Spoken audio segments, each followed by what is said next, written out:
ဟုတ်ကဲ့အိမ်ဖောင်းကြိတ်လောင်းမင်းကြီးကိုရီအတွက်ကျွန်တော်ဆန်နာလန်နဲ့လီဗာပူးပွဲလေးရဲ့လူဒိုရှင်လုံးချက်လေးကိုမျှဝေပေးလိုပါတယ်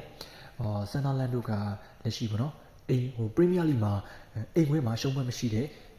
တသိန်းနဲ့တော့အသိန်းဆန်နာလန်ဖြစ်တယ်ကျွန်တော်တို့ရှုံးပွဲလုံးဝမရှိသေးပါဘူး9ပွဲနိုင်နဲ့9ပွဲတည်ရွေးရှိပါသေးတယ်ကစားပုံကြစ်လက်တဲ့အိမ်မင်းဆိုလို့ရှိရင်တီးတက်တက်ကစားနိုင်တယ်ပေါ့နော်ကျွန်တော်မက်ဆီတို့အာယီတို့ကူတော့မှရှုံးနေတာမဟုတ်ပါဘူးဒီဘက်ဆေကိုလည်းတည်ခတ်ထားတယ်ပေါ့နော်နောက်ပြီးတော့ခုလက်ရှိဂိုးသူဆိုလဲကျွန်တော်တို့12ပွဲကိုသွင်းကို20လုံးထိသူစွမ်းဆောင်ပြထားတယ်။တိုက်စစ်လေ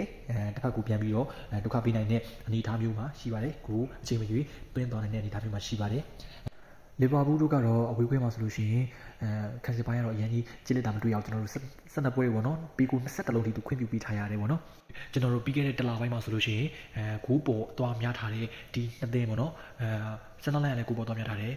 လီဗာပူးကလည်းအသွားများထားတယ်ပေါ့နော်ဒီနှစ်သိန်းရဲ့ကိုပေါင်းကြီးက3လုံး80စားဆိုတာနှလုံးအရှုံးထဲသူနည်းနည်းလေးပဲပြား30လောက်ပဲပိုးတယ်ပေါ့နော်ကျွန်တော်အနေနဲ့နှစ်ဖက်လည်းတွင်းကို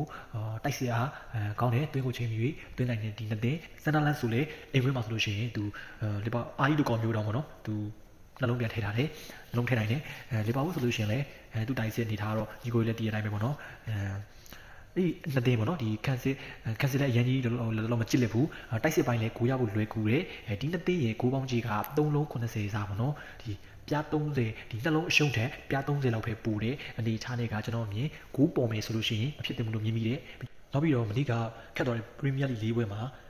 ကျွန်တော်တို့3ပွဲကဂိုးပေါ်တယ်ခင်ဗျာဆိုတော့ဒီညဂိုးပေါင်းကြီးလည်းပျော့တယ်မနေ့ကလည်းဂိုးပေါ်သွားများထားတယ်ဆိုတော့လီဗာပူးဂိုးအောက်လေးကတော့လာနိုင်စရာရှိတယ်လို့ကျွန်တော်မြင်မိတယ်